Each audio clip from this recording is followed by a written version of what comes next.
very much. Bismillahirrahmanirrahim. Salam to everyone, and welcome. Great of you to join as well. Naveeda, thank you for joining. No, please don't apologize. You're just in time. I'm sure Siddharth will arrive soon enough. I thought, given such a large audience, having been here in time, that we should start as soon as possible. So we'll let Siddharth join us as we come in. This is an interesting topic, populism, and whether it's the new democracy, whatever populism is, and whatever democracy is. At least for me, it's hard to tell, A, the difference between the two, but even what they are individually on their own is getting harder and harder to tell. Much like this microphone, which keeps turning off without warning, democracy in many countries keeps switching on and off, as does populism and popularity. I have a tendency of going on too long, so I'm going to try and restrict my own comments and the length of my questions. But I did want to frame, because the starting point for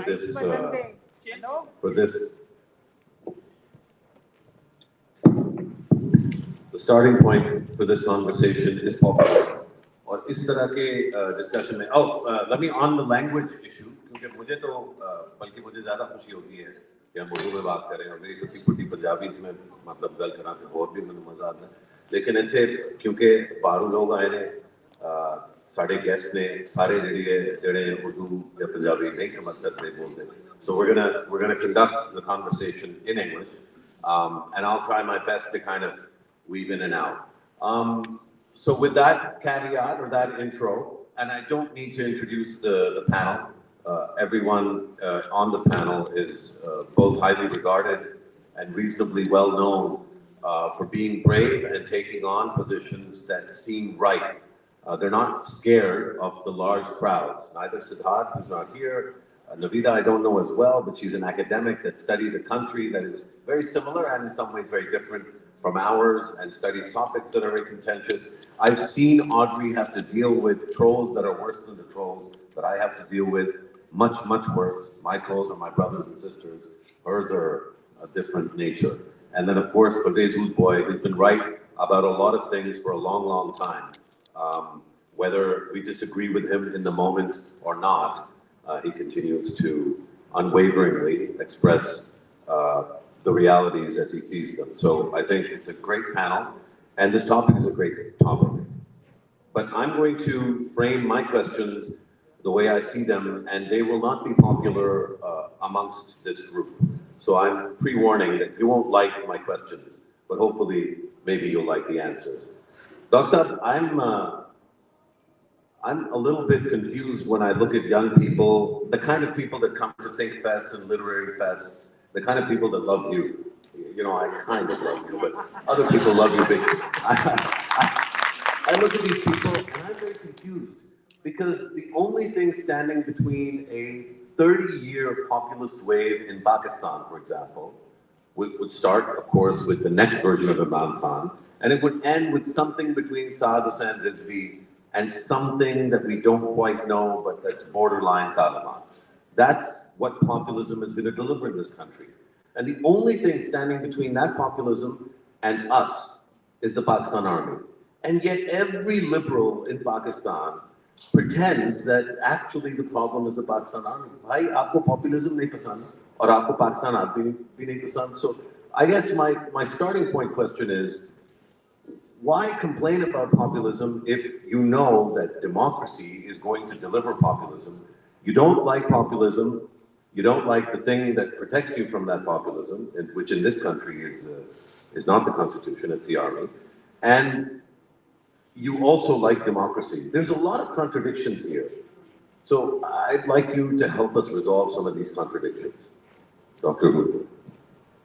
Okay, so why don't you take basically what we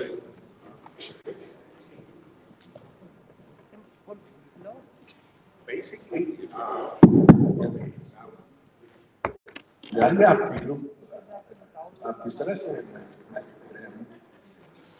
okay. It's working. Okay. So basically we have to understand.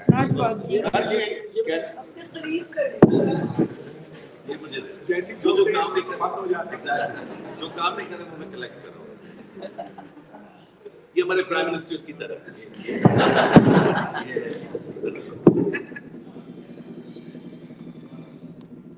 एक बज रहा है So what we need to do is understand the roots of populism, and I think that at a very deep level it lies in the structure of the human mind. In terms of, so the human mind is very complex. Someday we'll get to understand it better. Neuroscience will help us, but until then, let's go by the empirical evidence that's around us. So populism starts by somebody rising up and saying, they are them and we are we. So the separation between us and them is the first step towards populism. And you see this in every case. You see this in the case of Donald Trump. And by the way, my only claim to fame over here, I'm with experts in the area. My only justification for being here is that in 2014, I wrote an article called Pakistan's Donald Trump. And that was the very first time that Imran Khan had been compared with Donald Trump. Okay, but now let me resume my thread. Populism begins by saying us versus them. In every case you see this. In the case of Narendra Modi, it's Hindus, us versus Muslims, them. Donald Trump, us white Americans, they, Muslims, Latinos, everybody else. In the case of Imran Khan, what I wrote in 2014 was, us, they are the West. Those who bomb Afghanistan, it's the liberals who make us wear clothes like them, who destroy our cultural identity, and so we are the Muslims under threat from the West. And so it's always us versus them. Then you have to have somebody who peddles a myth, who creates a myth and is capable of selling it to a very large audience. So in the case of Narendra Modi, it is that there was, back in the deep past, a Hindu civilization which was capable of everything under the sun, including sending rockets to Mars and regular space traffic between Mars and Earth. The first plastic surgery, the first flying machine, etc. In the case of Donald Trump, the myth is that we need to make America great again, and so that's where we have to aim. In the case of Imran Khan, it is that we need to go back to our roots. We need to recreate the Riyasat-e-Madina, where everything was perfect, where there was no hunger, no want. And we need to, of course, level the playing field, so make all the schools in the country have the same syllabus. And therefore, as we saw at the end, we had the madrasas and the regular public schools having the same curriculum, and that's the single national curriculum.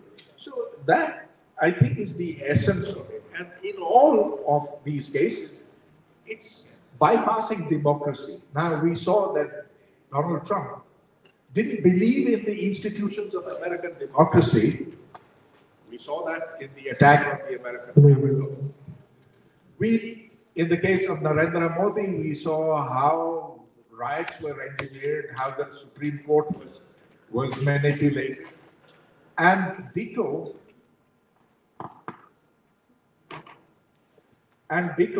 for Imran Khan, where today his survival hinges upon the judicial system, but earlier on, he held both the judicial system and the parliament in contempt. So I think these are the broad features of populism. And now it's not just the three cases that I mentioned, it's a broader political phenomenon. You see this in the case of Duterte in the Philippines.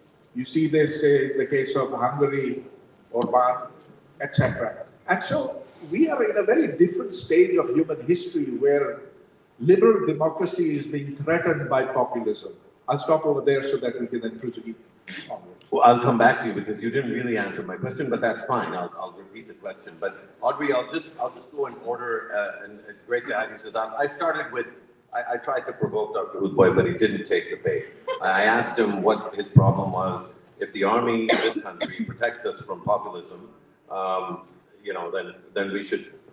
Actually, that's not quite true. That populism was made possible because of the army. Yeah. Who do you think organized that Minare-Pakistan rally here in Lahore? October 2011. That was 2011. Who do you think engineered the Faizabad episode where you had the DG of the Rangers handing out 1,000 rupee notes to all the rioters who came over there? Good. So now we have the crowd into it, and we have some excitement. Audrey, you study, I think, in great depth what's been happening in India for a long, long time.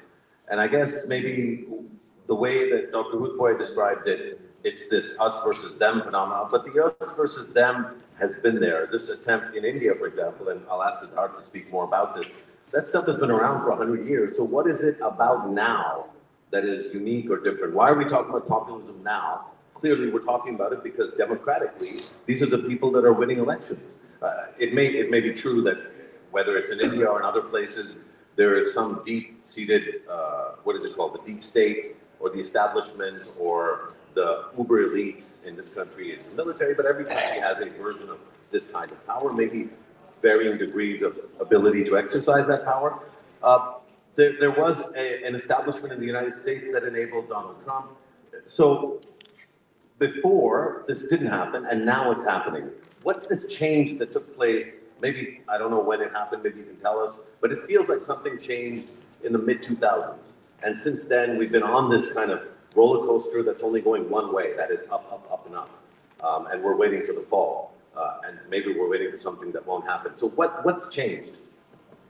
So thank you so much for having me and for everyone here. It's a great question, sort of why now? As many of you will know, Hindutva or Hindu nationalism or Hindu supremacy, sort of use all of those as synonyms, has been around for about 100 years, with roots maybe going back about 140 years, 1880, sort of at the earliest, with a clearer articulation in the 1920s. And yet, the Hindu far right has had marginal political power until relatively recently. Let me say something about the anxieties to which Hindutva speaks as a political ideology, and then I'll say something about the sort of why now. So I think one of the key anxieties that is helpful to understanding Hindu supremacy concerns the sort of nature of the Hindu community as such, as a singular community. This is thinking about Hindus as sort of one group. This is not something that goes far back in Indian history. Okay, the word Hindu is not a Sanskrit word; it's a Perso-Arabic word. It was first brought by outsiders trying to describe not a religious community, but the people of the subcontinent. The word Hindu was not used self-referentially by Hindus within any kind of widespread or systematic way until about 1800 on forward, with the word Hinduism only coined in 1800. And so I think this anxiety comes up as part of modernity, okay? And it comes up, it gets exacerbated by particular events, most notably the institution of the British census in the early 1870s. When you start counting people and you start thinking about who has power and who do we give positions to and who gets reservations, and then a bit later when it's clear that independence will happen somehow at some point, who is going to be the majority, it becomes very important to suddenly stop talking about various communities within Hinduism and to start talking about the Hindu community in the singular. And Hindu supremacist ideology does a very good job at that. But when Hindutva first gets going in the 1920s, I think it's hampered by a lot of things. It's a violent movement from the get-go, and this is critical. Hindu nationalism and violence have always gone together. This is very clear in the writings of Savarkar, the sort of godfather of Hindutva ideology. This makes Hindu nationalists a problem from the start for the state. Okay, and first that state is British colonialists, but after 1947, that state is run by the Indian Congress, okay, and they see Hindu nationalists as every bit the threat that the British did. I think it also becomes hampered, particularly with one event in 1948, which is the assassination of Mohandas Gandhi, the legendary Indian freedom fighter, except fighting without violence, most notably. And that assassination was carried out by an RSS man, and I know that the RSS denies that today, and that is one of many of their bits of mythology, right? An RSS guy definitely carried out that assassination. And as a result, no respectable Indian wants to touch Hindutva for decades. Who would want to be associated with the murderers of Gandhi? But time passes, and memories fade. And I think that the fading of that memory starting in the 1980s, combined with India's emergency in the late 1970s, in which democracy is abrogated and Hindu nationalists are among the many groups who are sort of negatively impacted by that abrogation, those factors combined then leads the founding of the BJP and the sort of rising of that political party. The last thing I'll say is just a sort of, perhaps ironic coming from me, but a plea for sort of understanding, if not agreeing, but understanding the attraction of Hindu supremacy. It is really attractive if you are in the majority to say you can have more rights than other people. Your version of Hinduism, that can be the right version. Okay, we hear parallel arguments like this in Pakistan. Your version of Islam, that's real Islam, that's Asli Islam, not the Ahmadiyya or somebody else, right? You can have more rights. You can have better economic opportunities, all of these things. And for a generation that remembers what it was like to have a pluralistic society with at least approaching more equal rights for everyone, at least you have the memory of the contrast and a better way of life. But especially for young people who do not remember India before Hindutva, I think it can be an almost irresistible attraction. So this is a really interesting point that you make, and Naveeda, I want to ask you about not just about Bangladesh, and I also want to make the point that populism, which is the topic, isn't something restricted to Hindu supremacists in India. And it's certainly not restricted to Muslim extremists or Muslim fundamentalists in Pakistan or in Bangladesh. Dr. Saab already alluded to what I think is really the most concerning populist wave in the world, which isn't where there are brown or black or colored people, but where there's white European nationalism right across the entire continent. And they already have quasi or proto-fascist regimes in some of these countries. The most obvious case is Orban, but I think Poland is at a close shave. And we don't know how long that escape is. We know Italy is deep in the throes, and luckily there's the Russia consolidations, and there's some solidarity there between non-alike sort of characters and leaders in Europe.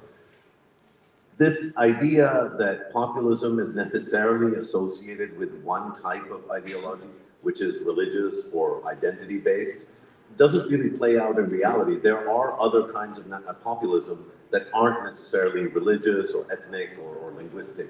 So is populism, I guess maybe I'm asking you to help define the difference, because in some ways what happened in Bangladesh in the mid-2000s was a very populist movement led by an entirely secular sort of nationalist leader who didn't have any of these problems of either Hindu supremacy or Muslim supremacy or any other kind of white European supremacy, but a kind of, hey, let's get our country back on track. And yet we see some of that now from a democracy perspective.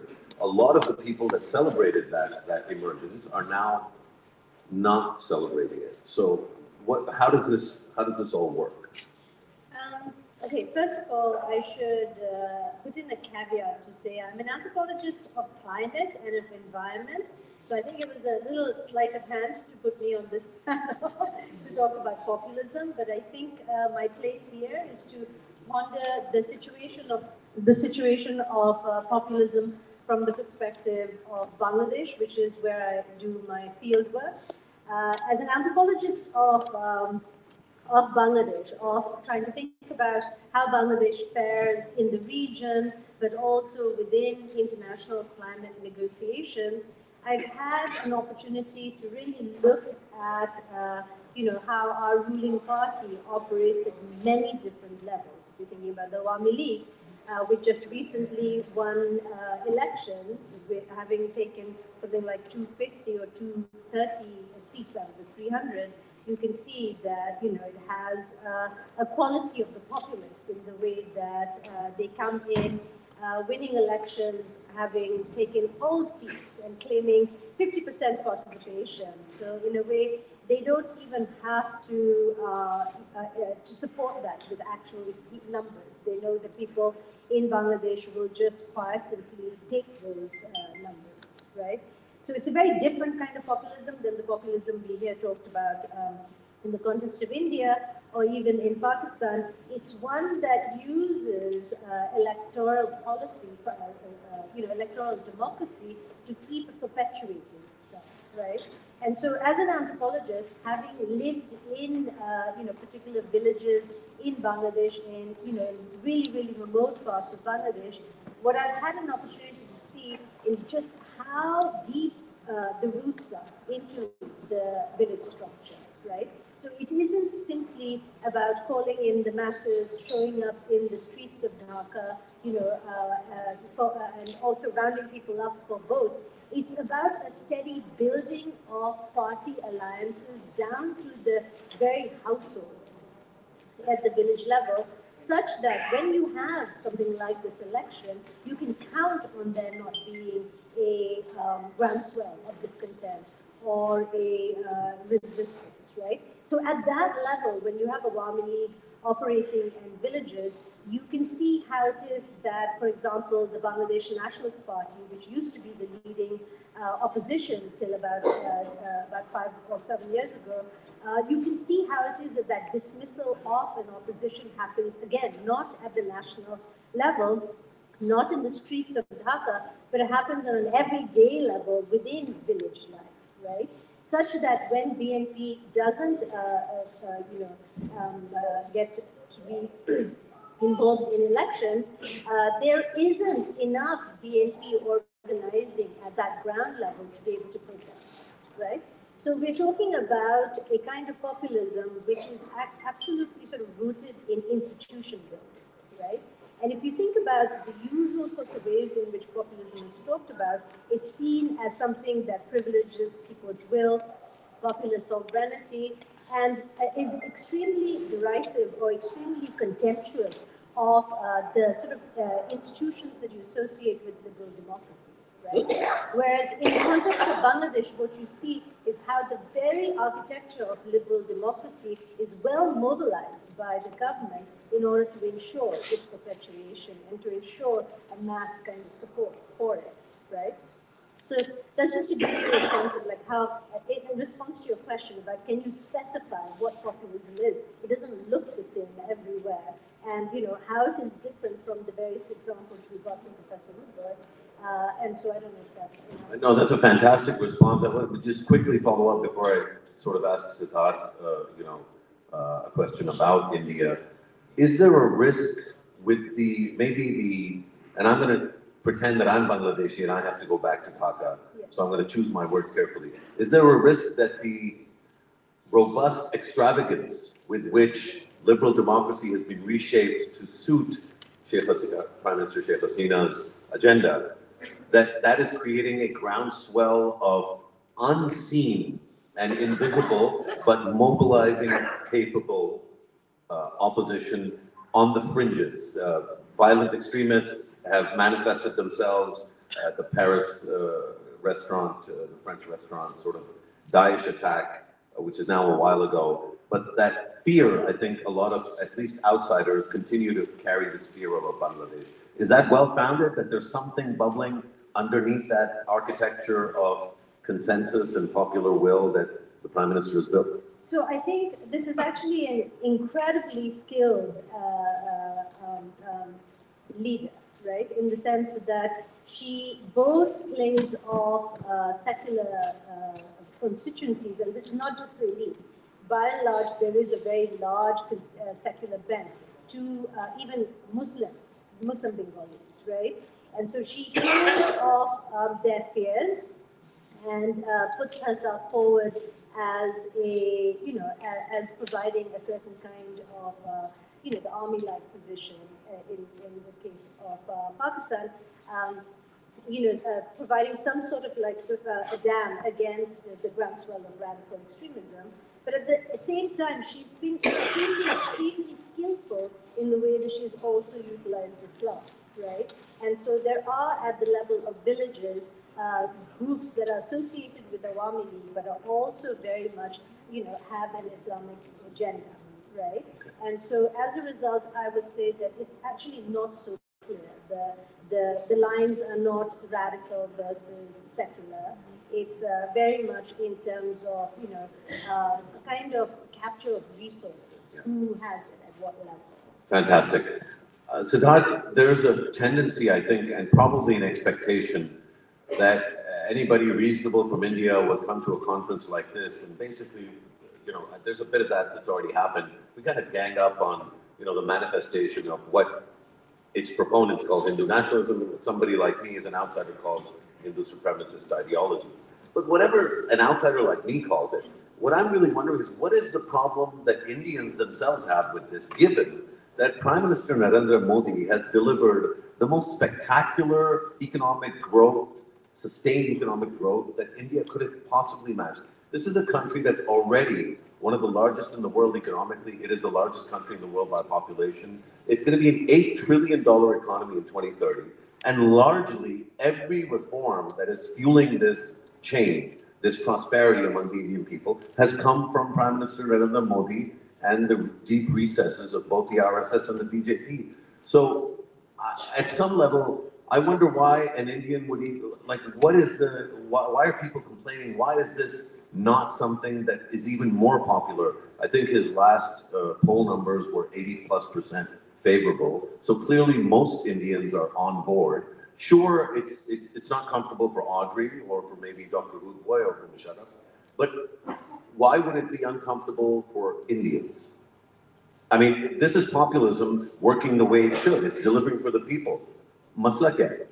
Before I come to answer that specifically, I want to just take a longer view of and reframe or try to explain what I think is the issue with populism. Or what we mean by populism, or what this word is attempting to capture. Because I'm frankly not a huge proponent of this term or this word. I think it blurs crucial differences that exist in the nature of many of these regimes across the world. But if I were to try to explain what it is that we're trying to get at, I'll start with a joke people, Russian election under Putin. Where was that the joke? They have done, but this is the joke, right? So a guy goes to the polling station and he gets handed an envelope and he says, please put this in the box. So he starts to open the envelope. And the election official says, but what are you doing? He said, but I want to see who I'm voting for. And the official says, you can't, it's a secret ballot. Right? So elections, right? We tend to assume that populism contra liberal democracy, that everything was rosy and great in the way liberal democracies function.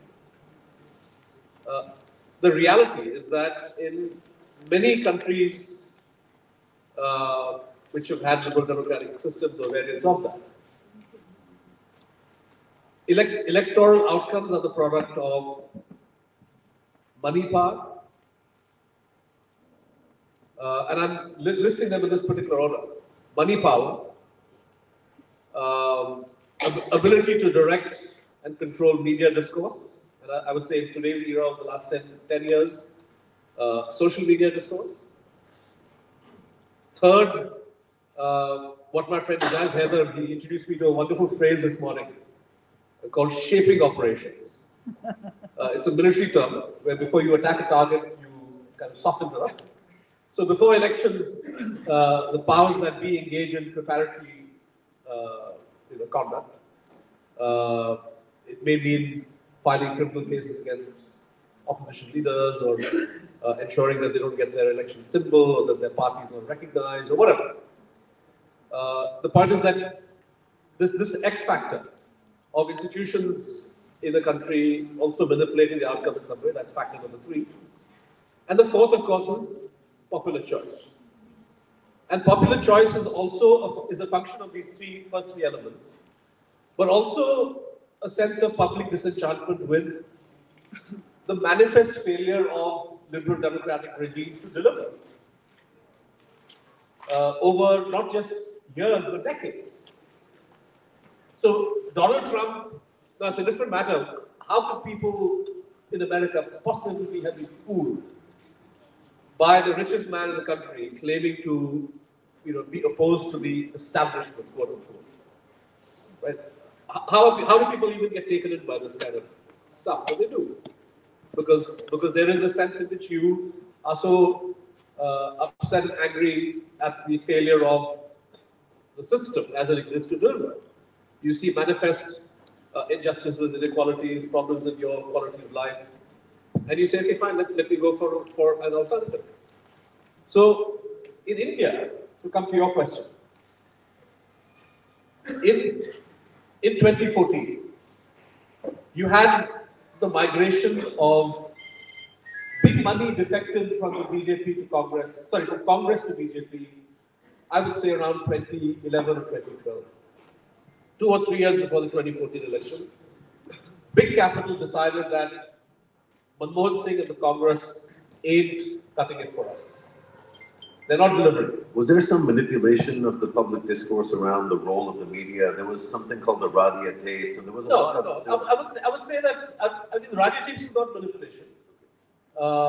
In fact, the Radia tapes were in a way suppressed because the Radia tapes highlighted the kind of relationship between big business and government and their ability to swing things and so on. It didn't play a very big role. But big money decided that if we want ease of business, we need somebody like Narendra Modi. So in fact, the captains of Indian industry, beginning from 2011, 2012, Anil Ambani, Mukesh Ambani, of course Gautam Adani, christened Mr. Modi as a future Prime Minister of India. And it's unthinkable in a country like India where any big business, business still has a lot of interaction with the government, right? But they said, no, we want this guy. They made it very clear that we want him as PM. And along with, once big money made its choice, a major section of the media also swung into action. And of course there was disenchantment. How could there not be in a country where half the people are poor? Where jobs weren't being created, where the fruits of growth and development which were manifest visibly were not trickling down the way they were meant to. So you have the media selling what was called the Gujarat model. And people bought into that. And of course, there was also the what the BJP calls its cultural agenda, but which is the Hindutva politics, which played a role in delivering a decisive blow. But I think that the upsurge in the Bharatiya Janata Party's vote share in 2014 that Mr. Modi accomplished, he raised the vote share by around 10%, was largely on the basis of young voters thinking that, well, maybe the economy will grow faster, maybe we will benefit, maybe there will be no jobs. So there was this kind of aspirational, quotient which Mr. Modi tapped into and which I think delivered in the vote. My question was that then he delivered against it. He did not. But he delivered.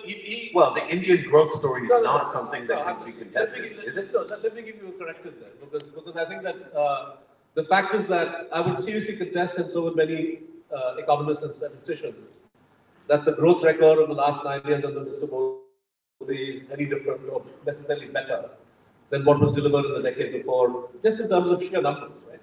Now, you get to, and in fact, I would say the mishandling by Mr. Modi, the demonetization, is a completely idiotic, ill-advised move to get rid of 80% of currency, and not even planning for it, to replace it with loans quickly, right?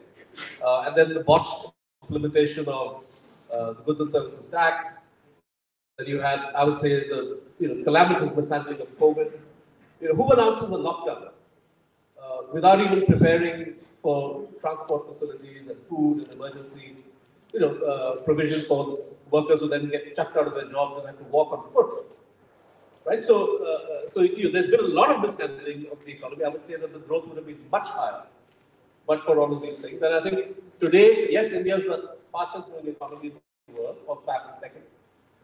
But in terms of job delivery, in terms of job creation, in terms of equality, share of wealth, there are very, very serious problems. And I think Mr. Modi and his are aware of this. And the problem is the root of the problem, populism, whatever your issues with that term are, is that the problem? No, I mean, I would say, if you set aside that term, what you have is classic, and around the world, governments which fail to deliver on people's expectations will do their utmost to then try to divert people's attention away from that non-performance to other things. So, in the case of India, they say, oh, let's build it, we're building this temple. This is the biggest, greatest contribution. So, you haven't got a job, Mr. Modi hasn't delivered, doesn't matter. Right? So, you're appealing to other instincts of people, and in a way, the media has helped create that ground. So you want to call that populism? Fine. I would call it, I would say this is religious chauvinism, this is communalism. It's whatever term you want to attach. But whatever it is, it seems to be working for India at the macro level and for Narendra Modi as a politician. So that, I want to come back to this, but I want to bring Dr. Hoodbhoy back into this. Something Siddharth said that really resonated with me is that this whole thing about basically people or institutions or organizations that fail to deliver then try to distract people. And it almost seems like Pakistani Democrats have made a habit of targeting, in particular, the deep state or the establishment in this country. But the actual failures that fuel populism, it may be that the military helped conceive of, Imran Khan as a leader or other kinds of populist startups. But the startups end up being wildly successful and they are genuinely popular. Imran Khan is genuinely popular today. Whatever the history of that may be, that populism that he's able to connect with people, according to Siddharth, is because there's a failure. When we complain about populism, is it enough to just complain about the conduct of leaders without also exploring the failures that led to that demand for such leadership? The leadership that says, "Hum idhar or tum," which is how you describe, the kind of the mindset of the populist. Well, there have been two populist leaders in Pakistan, one Bhutto, the other Imran Khan. And your question is really what made it possible for them to rise? And of course, the answer is a deep of dissatisfaction, a feeling that this has failed people, and a hope that those populist leaders will somehow fix things. Now, everyone knows how deep corruption is in Pakistan. It's there in the milkman, it's there in the bureaucrats, it's there in the politicians, and above and beyond all else, it's there in the judges. Now here comes Imran Khan and says that in 19 days, 19, I will eliminate corruption in Pakistan. He later changed it to 90 days. Then he says, I will bring to you Riyasat-e-Madina in which there is no poor and no rich. And so the dreams of equality. And he said, I am from HSM College, but now HSM College will teach what is taught in every school in Pakistan. And the madrasas will be teaching science and technology, and everybody will be happy. And he promised. He said, I hate these, never emulate them. Well, 3.5 years later, which of these promises was even slightly fulfilled? Today, we have gone back to the IMF for what, the 23rd time? We have as much corruption as before, and in fact, Mr. Clean has proved to be corrupt himself. He dipped his fingers into the public floor, stole a tosha khana, but let that be. But it's the deep feeling of dissatisfaction that brings these populists. And you see, they have a magic to them. There's that charisma which somehow attracts massive people to them. And so I guess my question. Look, pop singers can do it too. Sure. And so can politicians. Sure, and I mean, we have a comedian in Ukraine that's doing it. We have all sorts of examples, but I guess then that's my original confusion stands. And again, maybe I'll ask you to help me, and then we'll move to Audrey.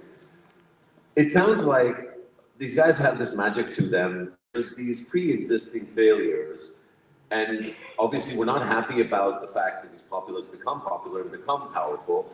But then what's the solution? Should we stop having elections and stop listening to the people? Because no matter what, we all agree. I mean, there might be people here who like the notion of Imran Khan being called corrupt, but you know, in most crowds in Pakistan, I mean, we get booed down for being on stage while that's being said. So I guess, again, the question isn't the reality or the truth or the haqq of it, but the reality in terms of what's there is that if he runs in a free and fair election today, he will win. We don't like populists. Does that mean we don't like democracy? No, absolutely. We must have democracy for all its forms, and there are very many of them. The fact is, yes, Imran Khan is popular. The fact is that today he is aligned against the military.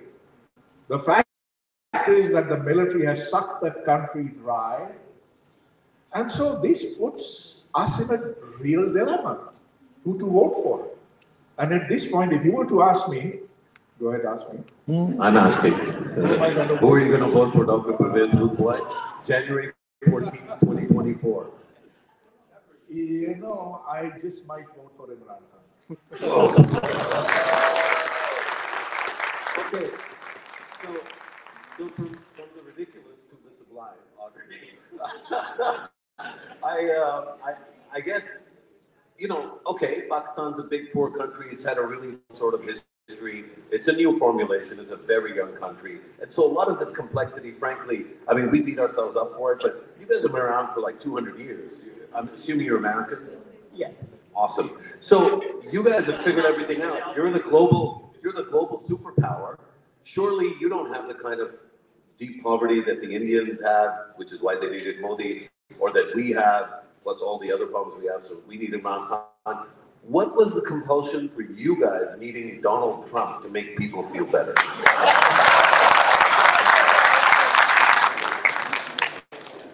I'm not asked to speak on American politics all that often, but I will try. So I think there's a few things to know. One is that the United States does have deep and endemic poverty.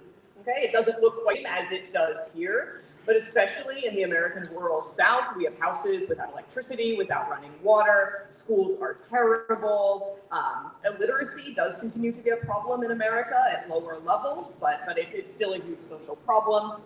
The wealth gap is enormous in America and growing. This is something that we see in Pakistan as well as in India, of course. There's that.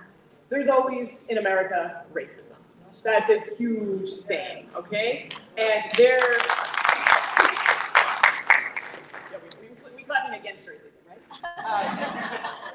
And we have multiple kinds of racism in America. We really go in for a smorgasbord on this one. We have sort of general racism against any person of color, okay? We also have specifically anti-Black racism, and that is the most deep-seated and insidious in American culture. It is absolutely foundational to the American sort of political and social projects, and it's very hard to get rid of. And so to answer, part of the attraction of Donald Trump is that he made it okay to be overtly racist again. This is a constant issue in American politics. How racist can you openly be? What can you get away with saying in a room where people are of different ethnic backgrounds? What can you get away with saying in a room where it's white people? And you always get away with more in the all-white crowd than you can in the mixed crowd. But Donald Trump sort of, I don't know, raised or whatever we think of it. You could be more racist all around after him. That was a big part of the attraction. Another critical thing, and I'll end on this to understand, is that Trump was not elected with a majority in 2016. Okay? He lost the American popular vote by millions. It was not close. This is true, by the way, of all Republican presidents in the last, 20, 30, 40 years. I'd have to look up, all right? The key issue here is that America is not a sort of full, straightforward democracy. We have this sort of complex pseudo-republican system where some votes and some more than others. So you have to win the majority of the states to become president, not the majority popular vote. And those two often do diverge.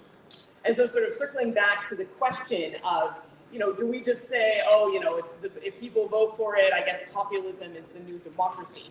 Absolutely not. What would save America from populism going into the next election is if we actually had a true and straightforward democracy. That's a really interesting point, and I want to ask both of you really quick, sort of for quick responses, and then I want to bring the group that's here and get some of those questions in. Naveeda, as an anthropologist, how much of this do you associate with, not blame on, but associate with the emergence of social media technology?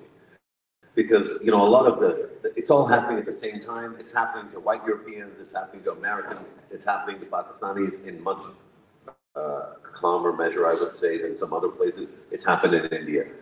Is technology the overriding underlying factor? I think social media is not only about people accessing one another and different kinds of extremist platforms, misinformation, etc. It's also a means by which the state embeds itself into everyday lives of people. So I think that we have to understand it in a more complex fashion as opposed to people just consuming media in an uncritical way, to also think about the way in which states have begun to really embed themselves much more in people's lives, such that they feel a constant sense of being surveilled. And this was very evident under COVID, where, under the guise of stopping missing, very clear sort of policing of people's words, of criticism against, politicians and how they were responding to COVID in terms of not being sufficiently alert to people's problems. So that's what I don't know if that's... Well, I think we could have hours of discussion on these topics, but Siddharth, just to quickly sort of bring you in before we go to the audience for their questions, just on this question of technology, in the recent Bangladesh election, we had examples of disinformation, misinformation, AI-generated fake news. When we think of Bangladesh, it's a big country and a very important country, but we have an election coming up in India, and I'm trying to imagine what the conversation within India is like in terms of the mix between populism and the use of technology or the misuse of technology to fuel and sustain populist leaders like Modi. Yeah. I think the first point I want to make is that one should not separate media from social media. Media, and in India, sadly, the vast section of electronic television media has stopped functioning as professional media and have become cheerleaders for the establishment. Many of them have become openly communal in terms of their programming. It's very shocking. And they set the tone and the signal, which is then picked up, amplified by real people or bots or IT farms. More importantly, real media has, the big media has done something which is, perhaps you see this in Pakistan too, but in India, a coarsening of the level of discourse. Right. So it's impossible to have civilized arguments anymore with people, among people who disagree with each other. And it's People descend to name calling. But beyond name calling, what we've begun to see now is a tendency to file criminal cases. You don't like what somebody says, you don't like what they teach in class, you don't like a particular movie. You'll have somebody going and filing a police complaint, and then getting that person ensnared in legal processes for the next 10 years. This aspect of public life today, which is a reality, has really queered the pitch. And just finally, the point Audrey made about the actual voting numbers, I would say in India too, I would caution against looking at one Prime Minister being in power for 10 years and assuming that the majority of Indians think in a particular way. They don't. The share of popular vote that Prime Ministers who come to power get in India, I think Mr. Modi's was 38%. And this was an election fought on the basis of are you with Modi or against? And 52% of Indians chose the other side. It's a different matter that in the first past the post system which exists, you have an outcome, and everybody should respect that because that's a system. But I think that we should refrain from making very sweeping judgments about what Indians want or what Pakistanis want or what Americans want simply on the basis of who wins an election. I think incredibly nuanced, and I think the point you made, I wanted to acknowledge the ThinkFest team. This is the 7th consecutive year of ThinkFest, and what Siddharth said about having conversations between people that are civilized and respectful and even warm is something that I think has been taken away from us over the last decade and a half. I think primarily thanks to the nature of social media. So I thank all of you, and I thank the organizers and everyone that's here for having these conversations. And on that note, thank you for that applause. That's for Yaqub Banglish and all the organizers, including yourself and everybody, all the hosts at ThinkFest and everybody else that make this happen. It's good to acknowledge things like that. We'll take, I think, 3 questions. We'll start with Madam right behind the camera right there, and then we'll go to the brother in the scarf over there. And then the green, is that green? Yeah, you. So, Madam, please. I want to ask, what do you think in this evolution of democracy, are we missing that is paving way for populist leaders like Imran Khan or Modi? What is that factor that we've missed on that is helping them come out? So, yeah, what's missing and, what are the alternatives? And then the second question is right here. This gentleman. Yeah, we'll come to him. I just want to give, I meant that one with the scarf. Oh, sorry. Yeah.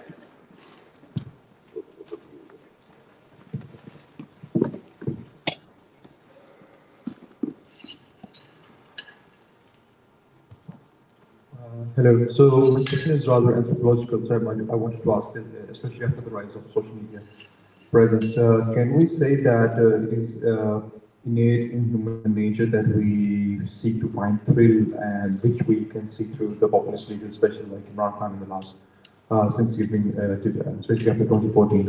Could you move your mic away, because I couldn't make out what you're saying. Yeah, I was saying that, especially after the rise of social media, can we say that it is innate human nature that we seek to find thrill and hope, which can come through the populist leaders like Imran Khan and Narendra Modi or Donald Trump, as a matter of fact, because they give something new to the population.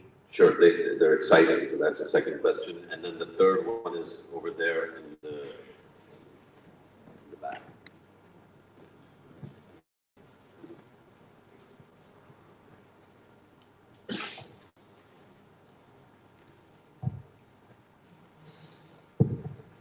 Okay, so we all know democracy is the worst form of government, except for all those other forms that have been tried.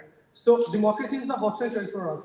And we all know that democracy lies largely on the populism. So why is it so that what is the mechanism to eliminate the populism from the democracy, or is it the only solution for the democracy? And secondly, we all know that the electoral process fails to meet the demands of democracy. Is it due to the failure of structural democracy in the country, Pakistan, or is it due to the populist democracy where the popular leader tries to corrupt all the process? Okay, that's also a great question. Who wants to take any of those? Audrey, do you want to start? Yeah. So it seems to me that running through sort of all the sort of bit of lack of appreciation for all that democracy has brought us Folks, without democracy, you have no say in your government. You do not have human rights, you do not have civil rights, and you do not have economic growth either. All of those things are absolutely dependent on having a free society, right? Pakistan is not considered to be a free society. It is not considered by international bodies to have fully functioning elections. So insofar as the question is why Pakistan is having problems, I would point to that as a direct answer.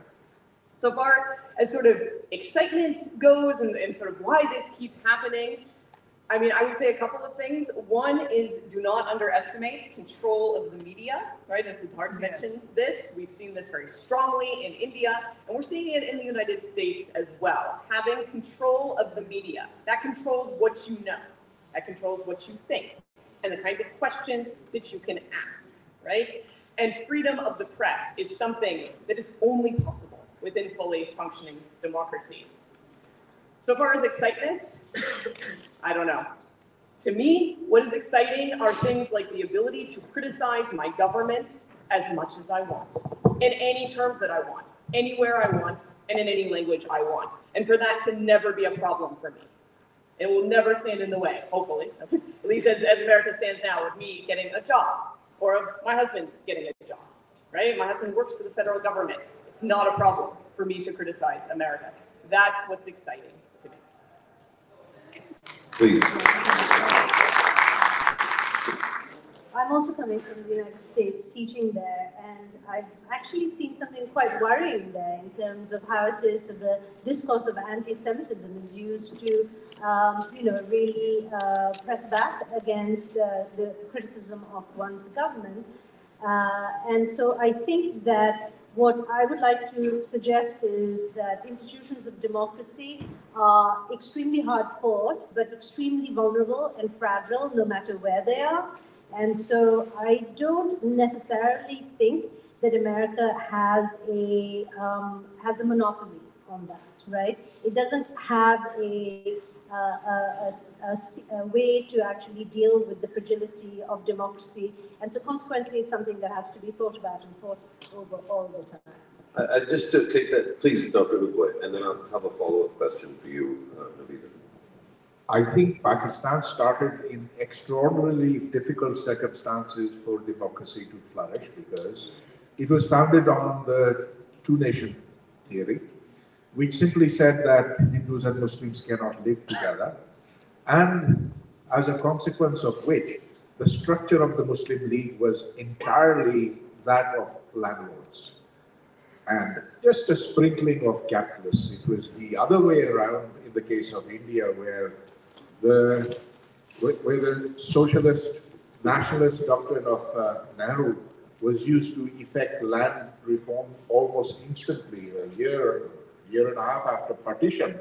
But land reform never took place in Pakistan, and that meant that the grounds on which democracy could be built were not there then.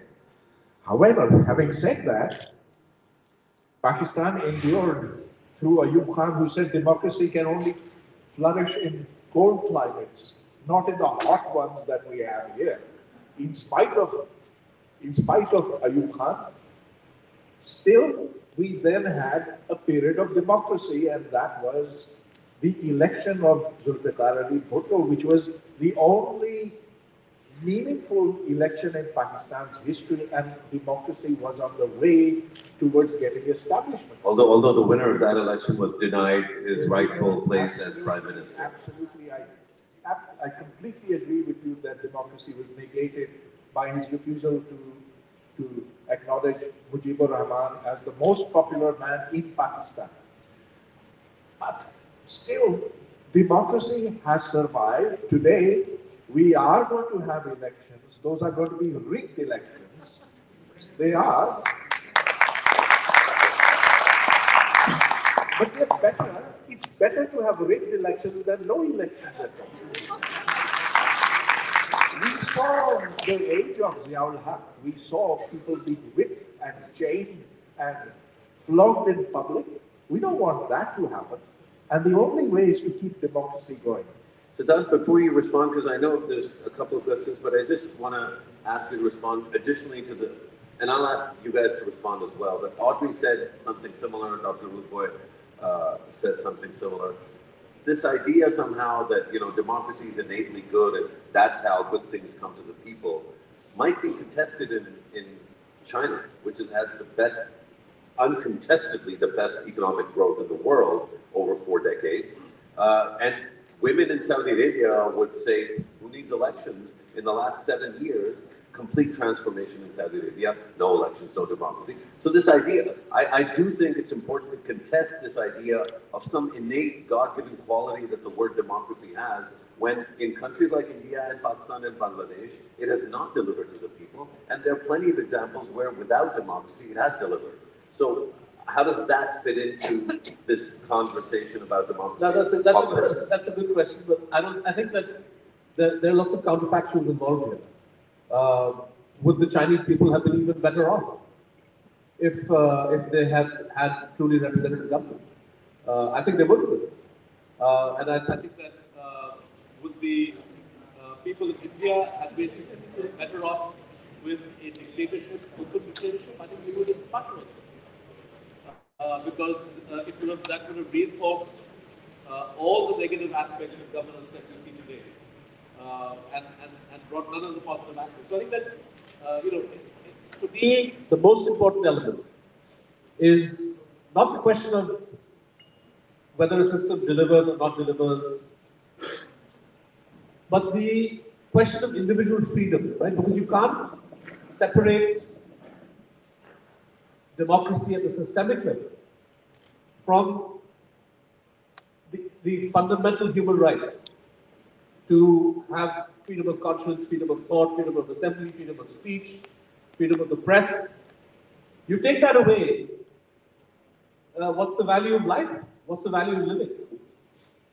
So, so I think that this is a non-debate. And of course, people who don't have democracy love to, so I've heard people in China speak in this fashion, although the Chinese don't deny that they insist that they are a democracy. Yes. People's democracy or whatever it is, right? So I think that this is a settled question. Democracy is fundamental for human welfare. And the challenge before us is how to make democracy meaningful in terms of, Dr. Ambedkar in India, founding one of the people who spearheaded the writing of the Constitution, made a distinction between a formal democracy and one, in other words, a formal democracy which is somehow captured by money power, and a democracy which is absent, which is free of that kind of control by those who are economically prosperous. And I think this is the fundamental challenge of our time. That how do you, in the United States, for example, devise a system where all the companies and lobbyists don't exert the kind of influence that they do over elections, over policy. And this is the holy grail for us, rather than to think that we need to abandon or move away from it. I think a lot of that, I'm not sure that the question, one of the questions was, how do we protect democracy? I think the gentleman there, how do we protect democracy from populism? And really the essence of the whole panel. Well, I think people, just forget about populism for a second, right? But you have Nawaz Sharif or Imran Khan or Mosharraf or whoever is in control in Pakistan or a leader in any country, right? People defend their rights and protect themselves by being vigilant, by being assertive, by organizing themselves, by exercising their rights. And I think that the biggest danger that people can make in a democracy is to lower their guard when you have a leader who you think is okay. Democracy, unfortunately, requires eternal vigilance by people. But you had those institutions in America and in India, I think much more advanced than they were in Pakistan. But when the big money, Adani's and the big money that came and supported Trump came in, they dismantled some of those civil society institutions and media institutions. I mean, you've been part of that. You've been a key figure in trying to resist that journey of the corporatization and unification of a certain narrative in India. So I think I guess my challenge to you and to all of us to think about, this isn't like, you know, combative in any way, but it's easier to say this, but when we actually try to see it in practice, it's very hard to resist big money and big power and populism. I don't think so. I think that, yes, it is true that in India or in other places, governments have done all they can to cement their hold over authority. So in India, for example, the government of Mr. Modi introduced something called electoral bonds, which allows a company to donate anonymously to a political party. The only catch is that the government knows who's getting the money, but the opposition doesn't. Right? And so, this is mind-blowing to think that a democracy could tolerate this kind of opaque political financing, but it's happening. And the Supreme Court in the last 4 or 5 years in India has not struck this down. So yes, things are getting bad, but I look at the media space, for example, and here I would say in Pakistan, it's possible that many journalists, anchors who are independent-minded find that they don't have much space in big media, right? But there is YouTube, there's digital, there's so many other ways of making yourself heard and being impactful, and proof of impact. In India, for example, YouTubers are hugely impactful to such an extent that the government now is trying to devise a new law that will allow them to put pressure on YouTube to basically censor YouTubers. Right? So this is proof that an alternative strategy of appealing to the people exists and works. Look, I think we could go on for hours. If there's not anything urgent that you weren't able to say, then I'll close. But if you want to have kind of a last sort of, 15, 30-second intervention, Naveeda, maybe. Yeah, just very quickly. One of the things that you often hear is, what kind of, how do we restore civil discourse? And I think another question that should come along with that is, what is the right kind of emotional orientation so as to be oriented towards a democratic outcome? And I think that, being alert, of course, being vigilant on behalf of democratic institutions is very important, but also being alert against despair and resentment. I think those are two of the most scary emotions that I think can feed into self-perpetuation of populism.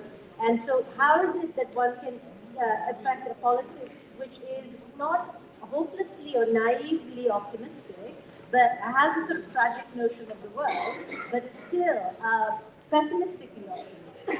I think that, I can't think of it. Did you want to, Audrey, please? Yeah, so I'll just say that I think to some degree you have to think about what kind of society you want to live in. And so your mention of Saudi Arabia, that's exactly the kind of society I do not want, right? There is no religious freedom, women are not equal, and everyone is the same, right? There is no room for pluralism and diversity. That's the exact opposite of the sort of diverse, pluralistic society with human, religious, and civil rights that I value. In 13 seconds, unless one gives space to the religious minorities, democracy will carry no meaning. It will be majoritarian. That will give you less than 15 seconds. Lots to continue to debate and discuss, including what Saudi Arabia looks like today. So I have a very different view. But I do think that maybe the thing that to me resonated the most is despair and resentment as the absolute evil twin towers of progress. And so I would applaud you, Dr. Naveeda Khan, Siddharth Varadarajan, Audrey Truschke, and of course, Dr. Pervez Hoodbhoy, for such an enlightening discussion and debate where there was plenty of disagreement. And you guys have been a fantastic audience. We have the next group here. We're well over time. A round of applause for yourselves and for our panel and for Yaqub Pandit and Siddharth.